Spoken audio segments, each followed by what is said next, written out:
This right here is not a normal iPhone. In fact, this is one of the first fake iPhones that I actually made a video on last week, and due to popular demand, it seems like a lot of you guys wanted me to review the software on this phone, and let me tell you guys, it's pretty slow.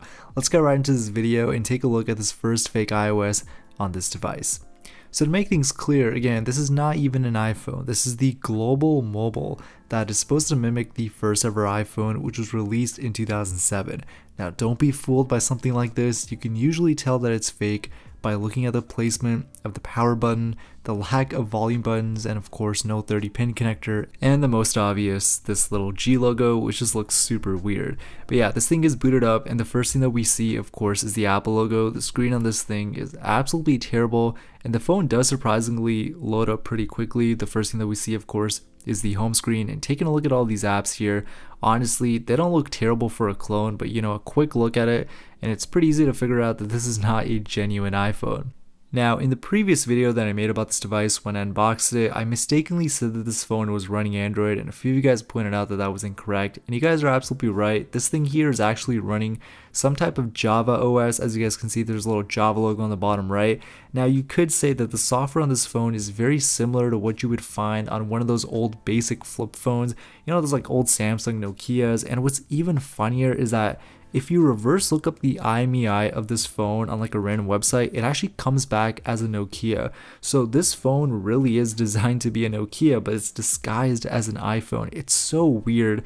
Like, these are the type of phones that I would absolutely avoid, but you know, it's just so funny to see this thing up and running so many years later. Like, I'm pretty sure this thing was built in the 2007 era. I don't know what it's doing on eBay right now, but yeah, I mean, you could technically buy this right now if you wanted to, but I do not recommend it. Now, I did want to try out a couple apps on this thing, and you know, some of the apps that you'll find on here are pretty much direct replicas of what you would find on iOS, like the phone app and the calculator app, but things like the settings app are a lot different and are a lot harder to navigate. And it's also pretty funny when you go into the game section. There's actually a Mona Lisa puzzle, which is honestly pretty funny to see. And there's also a couple other apps in here as well, but I really don't understand the language here. So if anyone knows what this says, be sure to comment that down below. And I also find it really funny that this thing has just under a gigabyte of storage, and the actual RAM on this thing is pretty much unknown. So the lock screen, this is where things get pretty interesting. It's not like super terrible, but it does have a lot of lag to it. It's not that smooth, but you can tell that they really tried hard here to make it as realistic as possible. But it's a fake phone at the end of the day. It's not the real deal.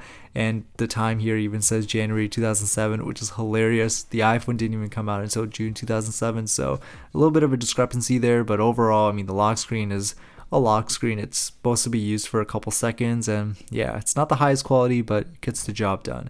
Oh, and then there's the camera. I'm going to be honest with you guys, it is so bad. The camera on this thing is terrible. Here's a few sample photos that I took.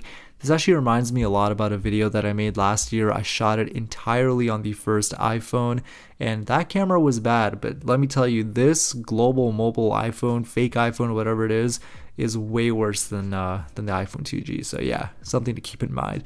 But yeah, overall, if someone is actually considering buying an iPhone 2G, I think most people should be able to tell that this thing is not actually authentic. The box, the logo, and the lack of a volume button should be a pretty good giveaway that this thing is fake. At the end of the day, this thing is a global mobile, nothing more and nothing less. Now, before I end off this video, I did want to give a quick shout out to today's video sponsor, AceFast. I've actually worked with them plenty of times before, and honestly, I use their products on the daily.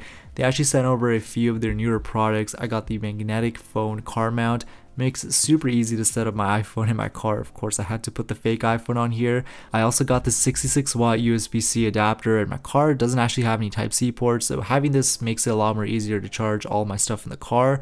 And they also sent over their T8 wireless earbuds. These things look so cool and are also really budget friendly. This one here has a little digital display, which is really neat, and if you guys want to check it out, you guys can use code iClassic at checkout to get an additional 20% off, and thank you so much to AceFast for sponsoring today's video. But yeah, I hope you guys enjoyed this little video on this global mobile, whatever you guys want to call it, fake iPhone. If there's any other interesting products that you want me to check out, be sure to let me know in the comment section below. But anyways, I hope you guys enjoyed this video, and I'll catch you guys on the next one.